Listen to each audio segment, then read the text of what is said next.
Bismillahirrahmanirrahim. Assalamualaikum warahmatullahi wabarakatuh. Perkenalkan, nama saya Kamilia Rahmawati dari Program Studi Ekonomi Islam angkatan 2019, Program Studi Ekonomi Islam. Nah, pada kesempatan kali ini saya ingin sedikit berpresentasi mengenai suatu topik yang berjudul mengupas politik ekonomi Islam di Indonesia. Nah, untuk menjelaskan lebih lanjut, langsung saja ya.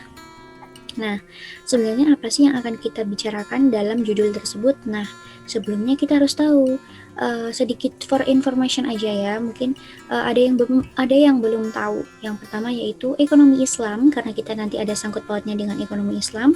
Perlu kita ketahui bahwa sistem ekonomi Islam telah mengalami perkembangan dan pertumbuhan yang sangat pesat. Dan Indonesia menjadi salah satu negara yang ikut mensukseskan ekonomi Islam dalam pelaksanaannya. Nah, bukan hanya berkembang sangat pesat di negara Islam saja atau negara Muslim saja, tapi ekonomi Islam atau sistem ekonomi Islam juga sangat berkembang pesat di beberapa negara Barat, misalnya saja Amerika Serikat. Nah, selain itu, ternyata dalam suatu negara, sistem ekonomi dan politik itu menjadi suatu hal yang sangat berkesinambungan, sehingga keduanya ini sangat sulit untuk dipisahkan, seperti itu. Langsung saja. Nah, terdapat 4 pokok materi yang akan kita bicarakan dalam masalah ini. Yang pertama yaitu ekonomi politik dalam pendekatan Islam, hubungan negara dan Islam, prinsip-prinsip dasar politik ekonomi Islam, dan yang terakhir pergerakan dan perkembangan politik ekonomi Islam di Indonesia. Langsung saja ya. Yang pertama yaitu ekonomi politik dalam pendekatan Islam. Nah, sebenarnya apa sih yang disebut dengan ekonomi politik? Nah, ekonomi politik sendiri banyak pendapat yang mengemukakan tentang ekonomi politik. Misalnya saja John Stuart Mill, juga ada Muhtar Mas'ud, dan Capurraso dan Levin. Nah, jadi saya mengambil kesimpulan dari pendapat Capurraso dan Levin, yang mana kesimpulannya adalah pendekatan ekonomi politik itu mengaitkan seluruh penyelenggara politik, baik menyangkut aspek proses maupun kelembagaan dengan kegiatan yang dilakukan oleh masyarakat dan pemerintah. Jadi maksudnya seperti ini. Pendekatan ekonomi itu dilihat sebagai cara untuk melakukan tindakan, a way of acting, sedangkan politik itu menyediakan ruang bagi tindakan tersebut, a place of act. Nah, seperti itu. Lalu bagaimana dong pendekatan politik ekonomi Islam? Nah, alhamdulillah pendekatan politik ekonomi Islam ini sesuai dengan ekonomi Islam sendiri, yaitu ingin memberikan kesejahteraan bagi bangsa, seperti itu. Nah, selanjutnya yaitu yang kedua, hubungan negara dan Islam.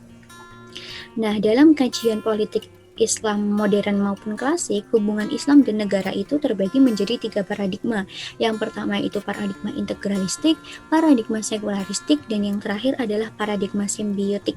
Nah, dalam Indonesia sendiri konteksnya yang terdapat yaitu paradigma simbiotik atau paradigma yang ketiga, yaitu di mana peran agama Islam dan negara itu mempunyai atau saling berkesinambungan. Jadi agama membutuhkan negara untuk berkembang, begitu pula sebaliknya negara membutuhkan agama dalam berkembang, sehingga ekonomi Islam yang terjadi dalam Indonesia itu ingin menjadikan sistem society driven menjadi state and driven. Nah, seperti itu. Nah, yang ketiga yaitu prinsip-prinsip dasar politik ekonomi Islam.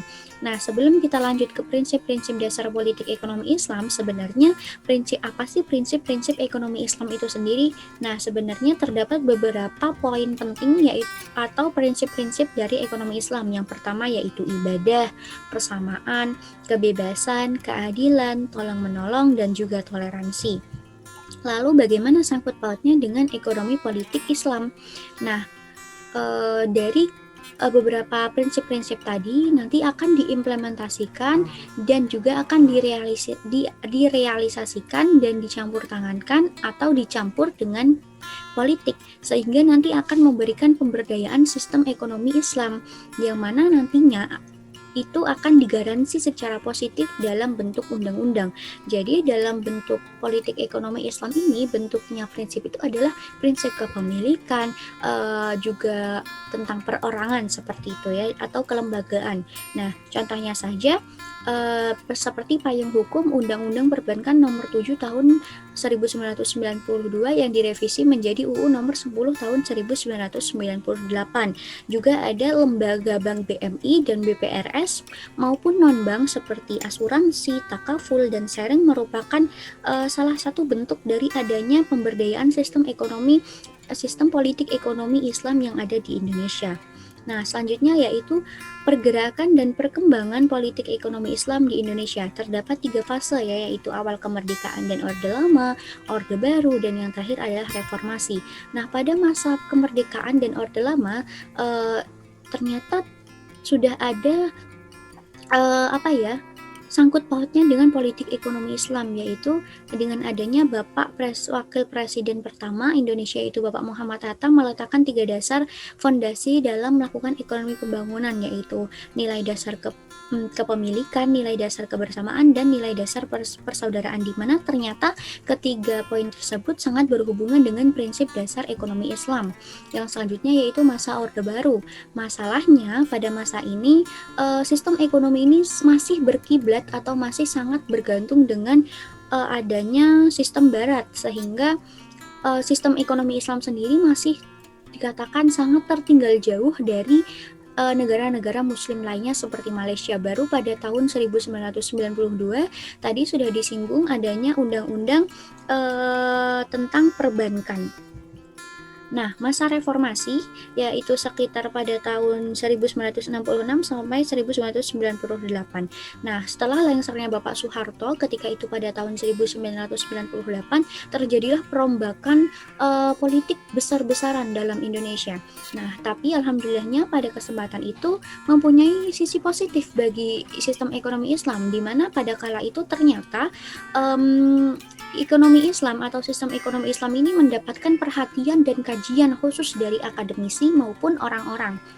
Selain itu juga pemerintah memberikan payung hukum terhadap ekonomi Islam itu sendiri, seperti tadi adanya Undang-Undang Nomor 7 Tahun 1992, dan selanjutnya yaitu adanya perhatian dari masyarakat tentang diterimanya ekonomi Islam di Indonesia. Nah, tapi teman-teman juga terdapat tidak semuanya dalam suatu hal itu ada yang positif atau negatif. Jadi dalam perkembangan dan pergerakan politik ekonomi Islam ini juga mempunyai dampak positif maupun dampak negatif. Apa aja ya dampak positif maupun negatifnya? Dampak positifnya yaitu tingkat prediktibilitas tinggi, yaitu adanya gambaran hukum secara pasti. Jadi masyarakat bisa tahu, oh kalau saya seperti ini nanti hukumnya seperti ini. Nah, yang kedua yaitu perundang-undangan itu memberikan kepastian. Jadi masyarakat sudah tahu adanya undang-undang dari suatu hal. Nah, seperti tadi yang saya sampaikan, tidak semuanya itu memberikan dampak positif. Nah, dengan adanya undang-undang yang diberlakukan di Indonesia ini juga memberikan dampak yang negatif ternyata teman-teman, yaitu munculnya kekakuan hukum. Selanjutnya ada mandeknya upaya ijtihad dari masyarakat, jadi masyarakat sudah tahu jadi tidak ingin mencari lagi. Dan selanjutnya adalah munculnya persoalan taklid baru, ikut membabi buta, seperti itu tidak boleh ya. Dan yang terakhir adalah mengabaikan perbedaan atau ciri-ciri dari khusus yang dimiliki oleh mazhab-mazhab tertentu. Jadi kita saling mengklaim diri kita lebih baik dan mengesampingkan mazhab lain, padahal itu sangat tidak diperbolehkan ya teman-teman.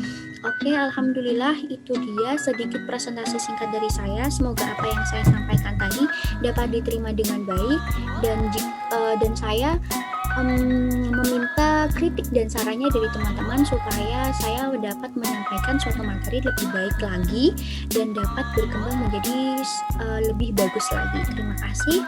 Jika ada kekurangan itu murni dari saya sendiri, dan jika ada kelebihan itu murni atas adanya izin dari Allah Subhanahu wa taala. Baiklah, wabillahi taufiq wal hidayah. Wassalamualaikum warahmatullahi wabarakatuh.